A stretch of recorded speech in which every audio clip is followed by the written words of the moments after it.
기록되어 있는 첫 번째 사사는 누구일까요?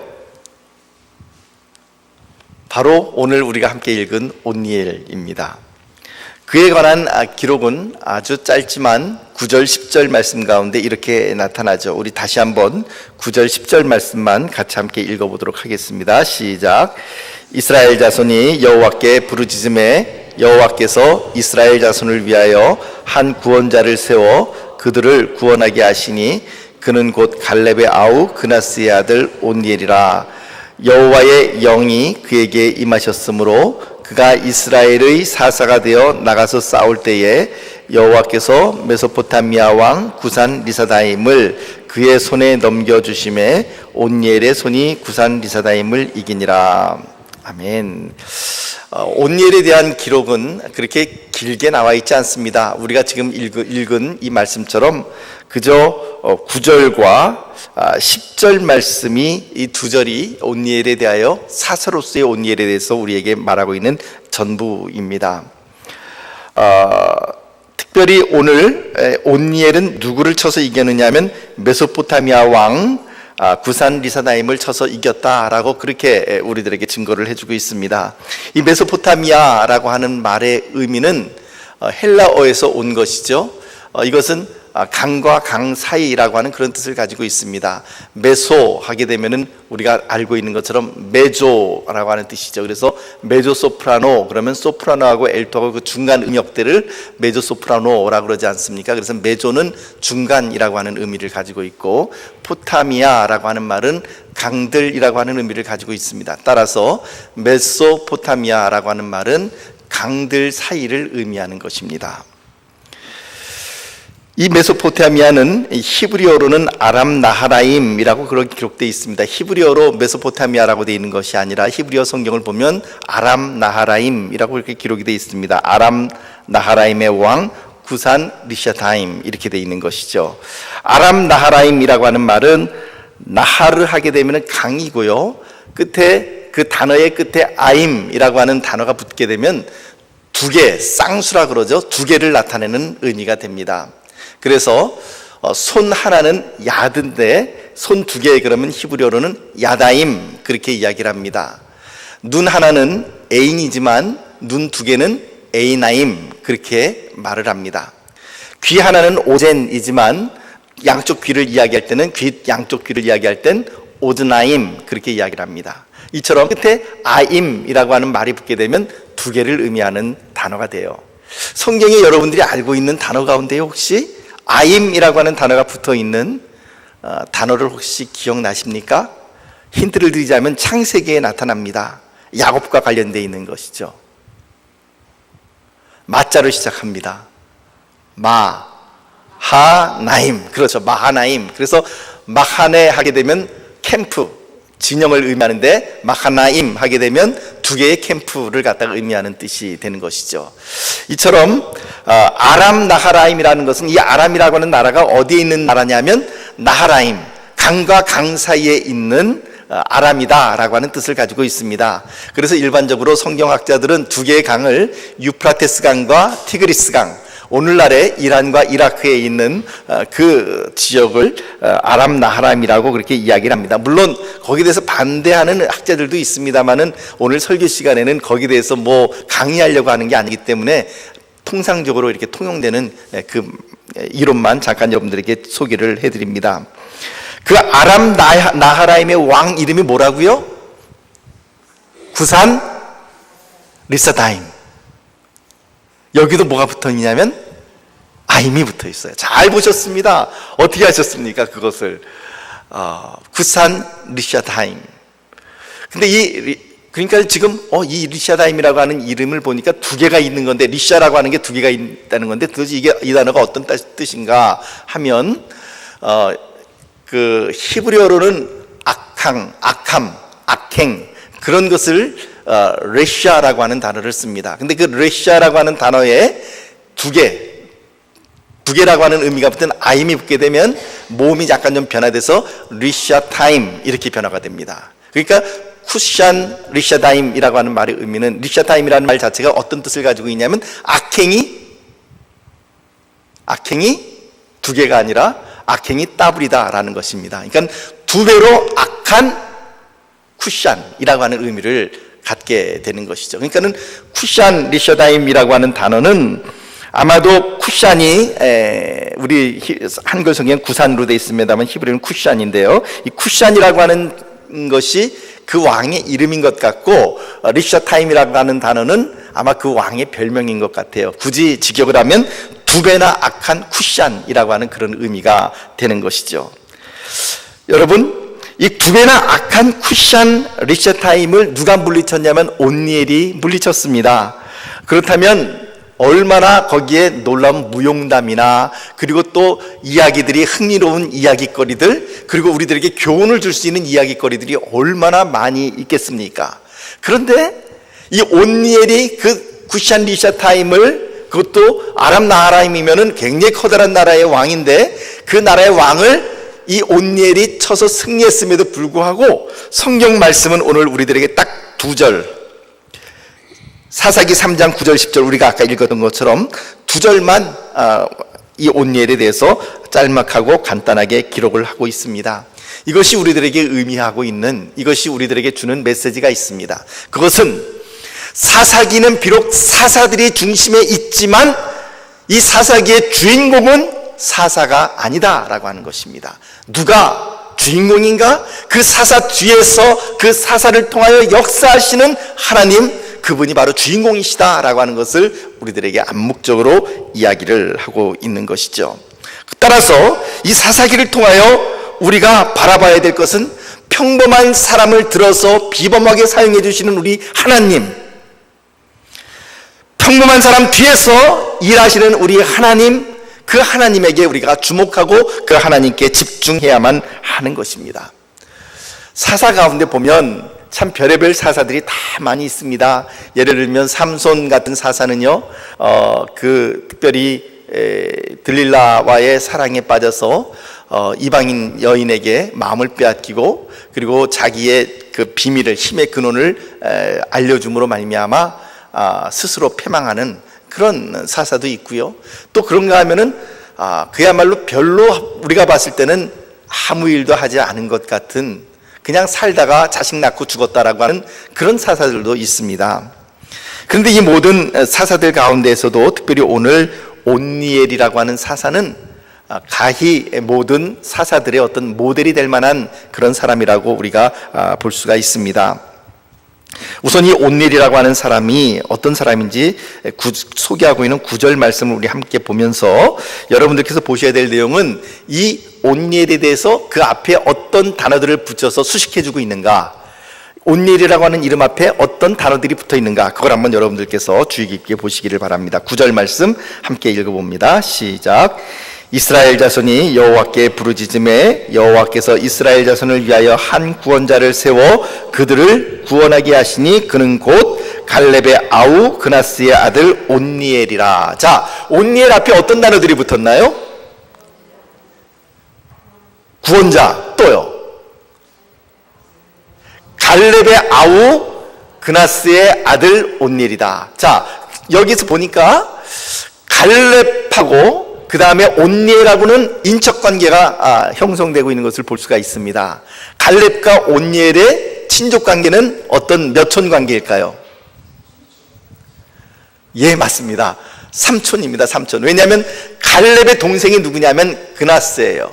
근데 사실은 갈렙의 아우 그나스라고 되어 있지만은 히브리어 성경으로 보면 갈렙의 형제 그나스예요. 그렇기 때문에 그나스가 형인지 갈렙이 형인지는 사실 히브리어 성경으로는 구분할 수가 없습니다. 단지 이것을 한국어 성경으로 이렇게 번역을 하면서 갈렙의 아우 그나스라고 이렇게 바꿔놨습니다만은 히브리어 성경으로는 갈렙의 형제 그나스입니다. 그러니까는 누가 형인지 누가 아우인지는 모르지만 갈렙과 그나스는 형제지간입니다. 근데 그 갈렙과 그나스 가운데서 그나스의 아들이 누구라고요? 온니엘이에요. 그러니까 온니엘은 갈렙과는 삼촌지간이 되는 거죠. 그러니까는 갈렙의 조카가 온니엘이고 온니엘의 삼촌이 갈렙이 되는 아주 굉장히 가까운 친족 관계입니다. 그런데요, 왜 여기서 갈렙의 아우라고 그렇게 묘사를 해놓고 있을까요?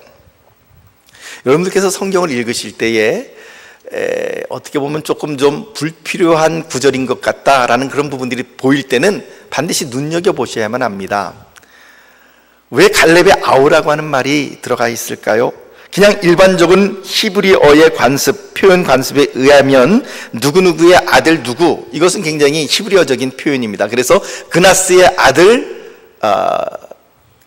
오디엘 이렇게 이야기하면 되는데, 굳이 그 앞에 갈렙의 아우 그나스의 아들 온니엘, 이렇게 갈렙이라고 하는 인물을 부각시키고 있는 것을 볼 수가 있습니다. 왜 그렇습니까? 이는 갈렙이 누구인지를 말하지 않고는 온니엘을 말할 수 없다라고 하는 그런 의미가 되는 것입니다.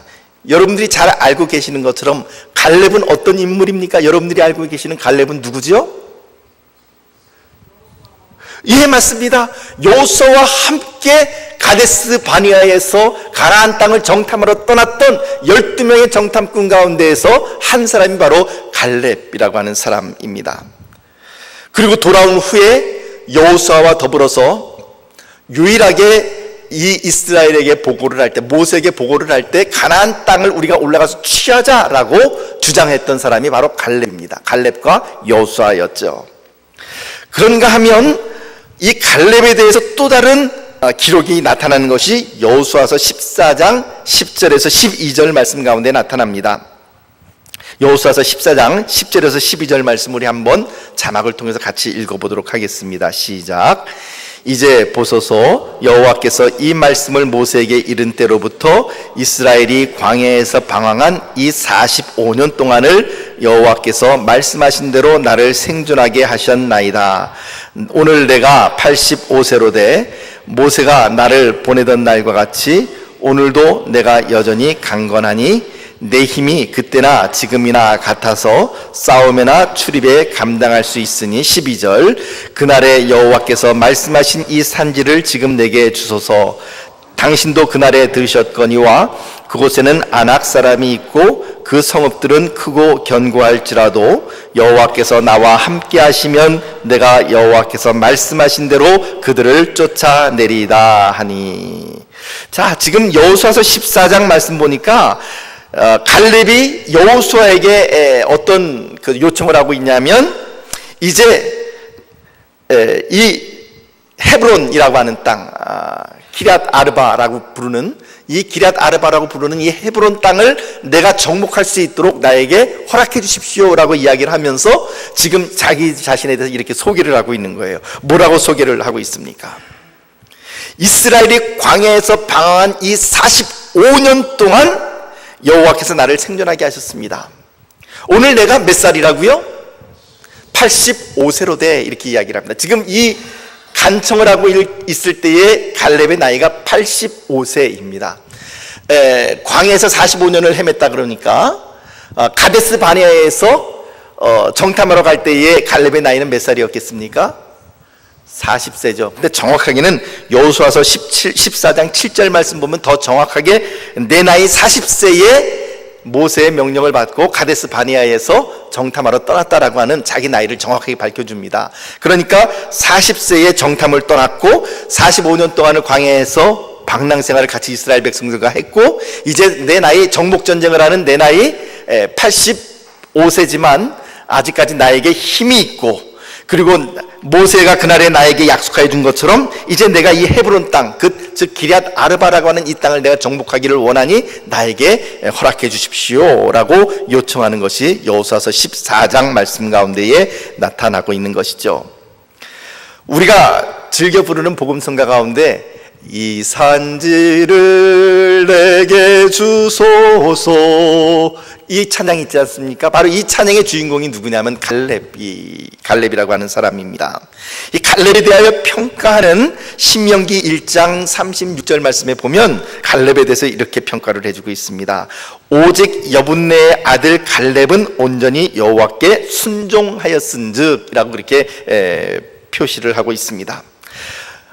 달리 이야기하면 갈렙이라고 하는 사람, 이 사람의 믿음이 참으로 온전히 하나님 앞에서 온전했고, 이처럼 이 갈렙이라고 하는 사람은 신앙의 공백기에도 신앙의 뿌리가 결코 흔들리지 않았을 뿐만 아니라 가데스 바네아에 가서 참으로 모든 이스라엘 열 지파에서 파견된 다른 정탐꾼들이 우리는 그들과 비교하면 메뚜기와도 같다라고 부정적인 보고를 할 때에도 그들은 우리의 밥이라, 그들은 우리의 빵이라 라고 그렇게 그 보고를 하며 올라가서 취하자. 그들에게 실은 떠났고 우리 하나님 여호와께서 우리에게 명령하신 대로 우리가 가서 그 땅을 취하자라고 강하고 담대하게 나아갔던 사람이 바로 이 갈렙이라고 하는 사람이었습니다.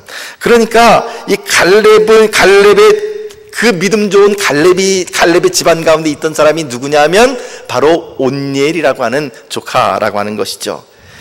불신앙의 집에서 자란 자녀들과 말씀과 기도의 소리를 들으며 자란 자녀들과는 다를 수밖에 없다라는 것을 보여주고 있는 것입니다. 온니엘을 갈렙의 조카로 소개하는 것은 이처럼 온니엘이 자라난 이 환경이라는 것이, 그의 신앙 환경이라는 것이 갈렙과 같은 그런 믿음의 가문, 믿음의 가정 가운데서 신실하게 자라났음을 보여주기 위해서 갈렙의 아우 그나스의 아들 온니엘이라 이렇게 표현하고 있는 것이죠. 그뿐만 아니라 온니엘은 삼촌 갈렙과 함께 공유했던 신앙의 역사가 있습니다. 무슨 말씀이냐면 그냥 단순히 갈렙의 조카라고 하는 것으로만 끝난 것이 아니라 생사를 같이 하면 전쟁터에서 같이 싸웠던 전우라고 하는 사실을 우리가 기억을 해야만 합니다. 여호수아서 15장 말씀을 보면 특별히 이제 갈렙이 유다 지파에 있는 사람들에게 이렇게 공표를 합니다. 기럇세벨이라고 하는 이 도시를, 이 성읍을 쳐야 될 터인데 너희들 가운데 누구든지 먼저 나가서 이 기럇세벨을 쳐서 복속시키는 그 사람에게는 내 딸을 아내로 주겠다라고 그렇게 공표를 합니다. 그때 그 소리를 듣고 지원한 사람이 누구일까요? 몰라도 통밥으로 짚어야 됩니다. 이럴 때는 온니엘이죠. 온니엘이 바로 썩 앞으로 나섭니다. 그리고는 그 기럇세벨을 쳐서 복속시키고 온니엘의 갈렙의 딸인 악사를 아내로 맞이하게 됩니다. 그러니까 갈렙과 온니엘은 혈통지간으로 보면은 삼촌과 조카지간일 뿐만 아니라 또 장인과 사위지간이 되는 거죠. 아이고 뭐 그런 콩가루 집안이 다 있습니까? 그렇게 말씀하지 마십시오. 우리가 생각할 때는 현대적인 관점에서는 콩가루 집안이지만, 그러나 이 당시의 구약의 환경 가운데에서는 이것이 굉장히 보편적이고 또 허용되고 오히려 권장되는 그런 일들이기도 했습니다. 그러니까 온니엘이라고 하는 인물은 오늘 우리가 읽은 사사기 말씀에서 한번 불쑥 나타나고 끝난 인물이 아니라 이미 여호수아서 가운데에 등장했던 인물이고 여호수아 당시 때에 혁혁한 공을 세웠던 그런 인물이었다라는 것을 우리가 알 수가 있는 것이죠. 자, 이제 그러면은 오늘 사사기 3장 7절에서부터 나타나 있는 이 온니엘이라고 하는 사람이 사사로 등극할 때에 나이는 한 몇 살 정도 되었을까요? 목사님 뭐 그런 걸 그냥 따지십니까? 그냥 온니엘이 사됐다 그러면 될 텐데, 아니요.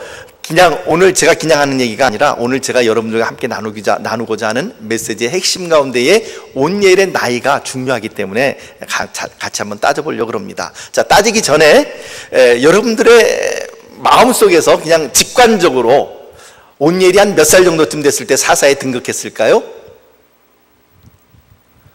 정선덕 집사님, 한 몇 살 정도 됐을까요? 그냥 짚어보십시오.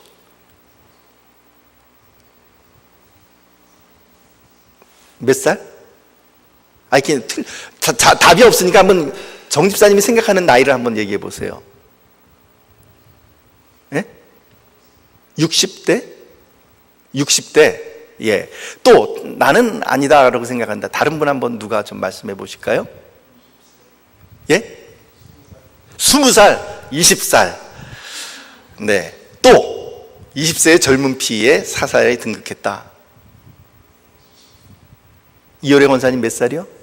30살, 예, 20살, 30살, 60살. 굉장히 이 스펙트럼이 넓습니다. 마지막 한 분만 더, 우리 강재분 권사님 몇 살 정도쯤 됐을 것 같아요? 뭐 답이 없는 거니까 그냥 말씀해 주십시오. 잘 모르겠으면 찍어도 됩니다. 네? 모르시겠어요? 아니, 한 분 얘기해 달라니까 한 분만 더. 저 조한수 권사님 몇 살 정도 됐을 것 같아요? 40대, 예. 20대, 30대, 40대, 50대만 빠지고 지금 60대까지 나왔습니다. 자, 한번 따져보죠. 자, 우선 성경을 다 일일이 읽지는 않겠습니다만은 여호수아서 14장 7절 말씀에 의하면 여호수아와 갈렙이 나머지 10명의 정탐꾼들과 함께 가데스 바네아에서 가나안 땅을 정탐하러 떠났을 때, 그때 갈렙의 나이가 몇 살이었다고요? 40세라고 이렇게 말을 해주고 있습니다. 그러니까 우리가 전제 조건을 놓아야 될 것은 여호수아하고 갈렙하고 나이 차이가 뭐 동갑은 아니라 할지라도 그 비슷한 연령층일 것이다 라고 하는 것을 우리가 전제 조건으로 이야기하는 겁니다. 사실 아마 친구지간이 아니었을까 싶어요. 그러니까는 비슷한 연령층이었을 것 같아요. 여호수아하고 그 다음에 갈렙하고는. 그게 이제 전제 조건입니다. 자, 40세의 여호수아와 갈렙은 가데스바네에서 정탐하러 떠났습니다. 그리고는 그의 나이 이제 85세 때에 이제 가나안 정복할 때에 선봉에 쓰고 있는 것이 지금 갈렙이에요. 그러니까 이 가나안 땅을, 여호수아서 14장에 나타나 있는 가나안 땅을 정복하는 데 선봉을 섰던 갈렙의 나이가 85세였을 때, 그때 온니엘의 나이는 대충 한 몇 살 정도쯤 됐을 것 같아요. 자, 한번 힌트를 드려보죠. 우선 삼촌과 조카 사이예요. 보통 삼촌과 조카 사이는 몇 살 정도 터울이 나면 적절할까요?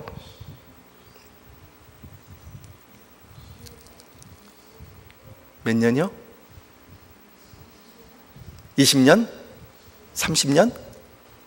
자, 또 다른 힌트는 이 당시에 온니엘이 미혼이었다는 거죠. 왜냐하면은 누구든지 기럇세벨을 점령하는 사람에게는 내 딸 악사를 아내로 주겠다라고 얘기를 했으니까 총각이었으니까 나간 거잖아요. 자, 그러니까 아직 미혼이었고 85세의 노인과 삼촌 조카지간일 수 있는 나이 몇 살 정도쯤 되겠습니까?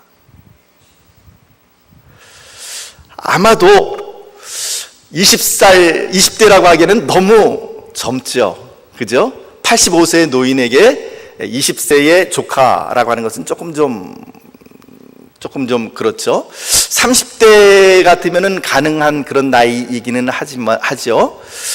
하지만 아직까지 여전히 30대라고 하기에도 조금 좀 나이 연령 차이가 좀 많이 나는 것 같습니다. 왜냐하면 30세라고 보면은 한 55년 차이가 나는 것이기 때문에 나이 차이가, 그래서 여전히 좀 많이 나는 것 같다. 그러면 그런 대로 우리가 봐줄 수 있는, 아직 결혼하지 않았으면서도 85세 노인과 삼촌 조카지간을 유지할 수 있는 나이 한 40대 정도가 적절하지 않겠습니까? 추측하는 거죠. 뭐 그냥 40대 정도의 나이. 그러면 여호수아서 14장 말씀 있을 때에 갈렙의 나이가 40대, 전쟁에 나가서 또 승리할 수 있는 어떤 그런 힘도 있어야 되니까 40세라고 한다면 갈렙과 온니엘하고의 나이 차이, 연령 차이는 몇 년 차이가 나는 걸까요? 그냥 40대에서 45세라고 보면, 40세라고 보면 몇 년 차이? 온니엘의 나이가 40세라면 갈렙의 나이가 그 당시에 85세, 몇 년 차이입니까? 45년 차이. 만약에 45세면은 한 뭐 40년 차이, 뭐 이 정도 나는 거겠죠.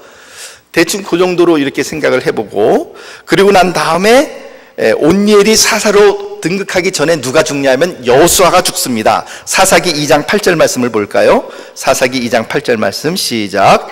여호와의 종 눈의 아들 여호수아가 110세의 죽음에, 110세. 자, 여호수아가 죽고 난 다음에, 여호수아가 죽고 그 다음에 그 뒤를 이어서 장로들이 다 죽고 난 다음에 하나님께서 이스라엘 백성들을 위하여 하신 이 모든 일들을 본 사람이 죽고 난 이후에 이스라엘 백성들이 바알과 아세라를 섬기기 시작합니다.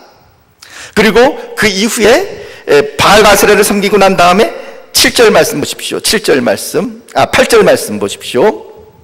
8절 시작.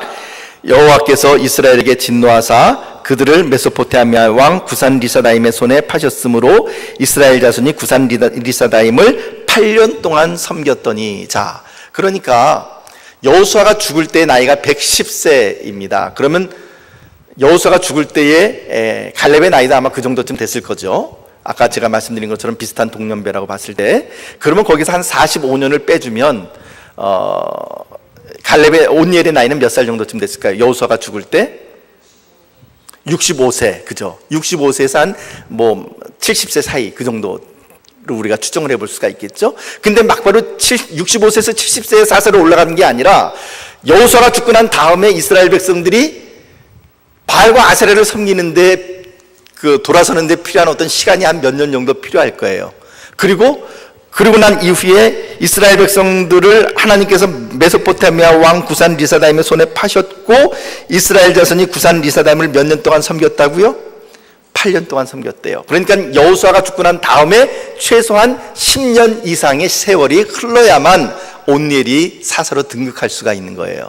그러면 대충 이제 답이 나오겠죠. 사사로 등극할 때의 온니엘의 나이는 한 몇 살 정도쯤 됐을까요? 아니죠. 여호수아가 죽을 때 나이가 65세에서 70세니까 그로부터 10년, 15년 정도를 더 해야죠. 그러면 80세, 적어도 80세를 훌쩍 넘긴 그런 나이였을 것이라는 것을 우리가 추정해 나갈 수가 있습니다. 그러니까 보십시오. 가나안을 정복할 때는 삼촌 갈렙과 함께 그 전쟁터를 누비던 온니엘이었지만 이제 사사시대에 들어와서는 80세 이상 먹은 예비역 노장이 되었습니다. 그리고 평범한 하루를 보내고 있었을 거예요. 어쩌면 예전에 전쟁터에서 왕년에 휘날렸던 왕년의 그 기억을 되살리면서 여유 있는 노년의 삶을 즐기고 있었을지도 모르겠습니다. 이때 이스라엘 백성들은 누구의 손에 압제를 당하고 있었냐면 쿠샨 리샤타임, 바로 두 배나 악한 쿠샨이라고 하는 이름을 가진 메소포타미아 왕에게 압제를 당하고 있었습니다. 이스라엘 백성들은 젊고 용맹한 장수가 짠하고 나타나서 깃발을 들고 이스라엘 백성들을 구원해 주기를 바랬습니다. 그런데 젊고 용맹한 장수가 아니라 하나님의 영이 임한 것은 누구냐면 한물간 노장 온니엘이었습니다. 늙은 노장 온니엘에게 하나님의 영이 임하고 하나님께서 그에게 이렇게 명령을 하신 것이죠. 너는 가서 이 백성을 구원하라 라고 하는 사명을 받게 된 것입니다. 성령께서 임하시고 하나님의 말씀이 임하자 그는 분연히 일어났고 그리고 잠든 이스라엘을 깨웠습니다. 그리고는 하나님께서 그에게 붙여주신 쿠샨 리샤타임, 두 배나 악한, 더블로 악한 그 쿠샨을 무찌르는 놀라운 힘을 얻게 되는 것이죠. 사사기 3장 10절 말씀 우리 같이 읽어보도록 합니다. 사사기 3장 10절 말씀 시작. 여호와의 영이 그에게 임하셨으므로 그가 이스라엘의 사사가 되어 나가서 싸울 때, 자, 누가 임했다고요? 그에게? 여호와의 영이 그에게 임하셨으므로 그가 이스라엘의 사사가 되었다. 사랑하는 성도 여러분, 하나님은 이스라엘을 구원하는데 누구를 통하여 구원했는가? 젊고 능력있고 힘있는 젊은 장수가 아니라 20대, 30대, 40대, 50대의 젊은 장수가 아니라 이미 흘러간 노병, 한물 갔다고 다른 사람들이 퇴물로 여겼던 바로 80세 이상 넘은 바로 이 온니엘을 통해서 이스라엘을 구원하시고 계시다라고 하는 것입니다. 사랑하는 성도 여러분, 사람들은 그를 퇴역한 군인, 한물간 사람으로 그렇게 여겼지만 그게 하나님의 영이 임하니까 그에게 놀라운 이스라엘의 구원자 사사가 되는 놀라운 힘이 그에게 임하게 된 것이고 하나님께서 그를 통하여 이스라엘을 구원하게 된 것입니다. 사랑하는 성도 여러분, 여기에 성경 말씀이 우리들에게 이야기하는 것은 온니엘이 어떤 능력이 있어서 온니엘의 이 체력이 아직까지도 젊은 사람처럼 왕성했기 때문에 혹은 온니엘의 전투 경험이 많았기 때문에 온니엘에게 지혜가 충만했기 때문에 온니엘을 통하여 이스라엘을 구원했다 말씀하신 것이 아니라 오직 하나님의 영이 그에게 임했을 때에 그가 이스라엘의 사사가 되었고 이스라엘을 구원해냈다라고 하는 사실을 우리들에게 보여줍니다. 사람이 아니라 하나님이십니다. 승리의 요인은 사람이 아니라 하나님이십니다.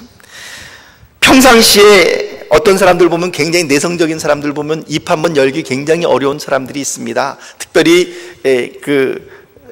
남자들 가운데서도 어떤 여성 앞에, 자기가 좋아하는 여성 앞에 가면 얼굴이 빨개져서 말 한마디 못하는 그런 사람들도 있습니다. 근데 그런 사람들이 고백할 때 보면은 어떻게 고백을 하냐면 술김에 고백하는 경우가 참 많이 있습니다. 술 한잔 마시고 그리고 힘을 얻어서 그렇게 고백을 하기도 하고, 술 먹은 김에 그 앞에서 세레나데 노래를 부르기도 합니다. 여러분, 술이라고 하는 것이 사람을 이렇게 잠깐 변화시킬 수 있지만, 그러나 술이 아니라 사람을 온전하게 변화시킬 수 있는 능력이 있습니다. 그것은 바로 무엇입니까? 하나님의 영, 성령께서 임하시면 바로 평범한 사람, 그리고 무기력한 사람, 무의미한 하루하루를 지내던 사람이 성령의 임재와 함께 우리가 생각할 때는 불가능하다고 생각했던, 어떻게 그 사람이 쓰임받을 수 있을까라고 그렇게 여김받았던 그 사람이 하나님의 영이 임하게 되면 놀랍게 쓰임받고 그 사람을 통해 하나님의 역사가 드러난다라고 하는 것을 성경 말씀이 우리들에게 보여줍니다. 그래서 우리는 흔히 이 온니엘, 사사 온니엘 이야기를 읽을 때에 온니엘이 사사가 되었구나 라고 생각하실지 모르지만, 나이를 따져보면 노병 온니엘이라고 하는 말이 들어가야 마땅하리라고 생각을 합니다. 사랑하는 성도 여러분, 우리 언젠간 인생을 다 마치고 우리가 하나님 앞에 서게 될 것입니다. 그 하나님 앞에 서게 되었을 때 하나님께서 우리들에게 물어보시는 것은, 너는 세상에서 얼마나 많은 재물을 쌓고 왔느냐 물어보지 않으실 거예요. 너는 얼마나 많이 배우고 왔느냐, 우리의 지식에 대해서 묻지도 않으실 것입니다. 너는 얼마나 사회에 공헌을 많이 하고 왔느냐, 그것을 묻지도 않으실 거라고 생각을 합니다. 하나님께서 관심 있는 것은 무엇입니까? 너는 얼마나 거룩한 삶을 살다 왔느냐, 그것일 것입니다. 너는 얼마나 나를 의지하였느냐, 너는 얼마나 나를 왕되게 모셨느냐라고 하는 것입니다. 사랑하는 성도 여러분, 오늘 온니엘의 이야기가 우리들에게 보여주는 것처럼 나이가 문제가 될 수 없습니다. 할렐루야. 특별히 우리 교회에는 연세 드신 어르신들이 많이 계시죠. 우리 제일 연장자 가운데 고만영 장로님도 계십니다마는 나이가 문제가 되는 것이 결코 아님을 성경은 우리들에게 보여주고 있습니다. 얼마나 많은 지식을 소유하고 있느냐, 그것도 하나님의 관심이 아닙니다. 오직 하나님의 영이 그에게 임하시면 그 사람을 통하여 하나님께서는 놀라운 일을 행하십니다. 온예를 통하여 일하셨다고 한다면 오늘 여러분들을 통하여 얼마나 더 많은 일을 하나님께서는 이루실 수 있으시겠습니까? 문제는 내가 하나님을 하나님 대접하는가, 내가 하나님을 하나님으로 인정하는가, 바로 그것입니다. 사랑하는 성도 여러분, 오늘 사사기의 싸움은 하나님으로 하나님 되게 하는 것입니다. 하나님이 계심에도 불구하고 이 사사시대의 이스라엘 백성들은 다 어떻게 했다고요? 그때의 왕들이 없으므로 사람들이 다 자기 소견에 옳은 대로 행하였더라. 그것이 바로 사사기의 주제가 아닙니까? 자기의 소견대로 행했던 것. 그 말을 다른 말로 바꾸면 뭡니까? 내가 내 인생의 주인이 되었다는 것입니다. 요즘 옛날 흘러간 유행가식으로 이야기하면 내 인생은 나의 것이라는 것이죠. 내 인생은 나의 것이고 내 인생은 내가 왕이 되어 내 마음대로 사용한다. 이것이 바로 인본주의적인 생각이고 이것이 바로 사람들이 이야기하는 생각입니다. 그러나 오늘 성경 말씀은 우리들에게 이야기합니다. 우리의 인생은 내가 주인이 아니다. 네가 주인이 아니야. 네 인생의 주인은 하나님이야. 그렇게 우리들에게 말씀을 하고 있는 것입니다. 사랑하는 성도 여러분, 하나님으로 하여금 하나님 되게 만드는 그런 삶을 살아가시기를 축복합니다. 성령이 함께 하시면 다음에 나중에 또 다루겠습니다만 삼갈처럼 소모는 막대기 하나로 블레셋 600명을 쳐부수는 그런 놀라운 역사도 나타납니다. 하나님은 은퇴해서 이제는 기력이 쇠한 노병을 불러서 사사를 삼으시고 이스라엘을 평온하게 하여 주셨습니다. 나이가 문제가 아니라 재산이 얼마나 많고 적으냐가 문제가 아니라 문제는 내가 하나님 안에 있는가, 내가 하나님의 영에 붙들림을 받았는가, 그것이 바로 문제입니다. 사랑하는 성도 여러분, 저는 여러분 한 분 한 분이 하나님의 영에 붙들리는 사람들이 되시기를 예수님의 이름으로 축복합니다. 우리 평택제일교회를 통하여서 하나님께서 이 세상을 참으로 평안하게 만들어주시는 놀라운 그런 기능을 그렇게 쓰임받는 우리 평택제일교회가 되시기를 바라고, 또한 저와 여러분들이 되시기를 예수님의 이름으로 축복합니다. 기도하겠습니다. 하나님 아버지, 노병 온니엘을 통하여 하나님께서 이스라엘을 구원하셨습니다. 나이가 문제가 아니라, 육체적인 체력이 문제가 아니라 하나님의 영이 그에게 임하심에 그가 사사가 되어 두 배나 악한 쿠샨 왕, 메소포타미아 왕을 물리쳤던 것을 우리가 오늘 보았습니다. 하나님 아버지, 간절히 바라고 소원하는 것은 우리가 주님 앞에 쓰임받는 인생들 되게 하여 주시옵소서. 하나님께서 기뻐하시는 일이 무엇인지를 우리가 잘 분별할 수 있도록 도와주시옵시고, 하나님께서 기뻐하시는 일이라면 우리의 목숨이라도 내놓고 실행할 그런 마음으로 주님 앞에 나설 수 있게 하여 주옵시고, 그리하여 하나님의 영으로 말미암아 충만한 하나님께 쓰임받는 한 사람 한 사람이 되게 하여 주옵시며 평택제일교회가 되게 하여 주시옵소서. 예수님 이름으로 간절히 기도하옵나이다. 아멘.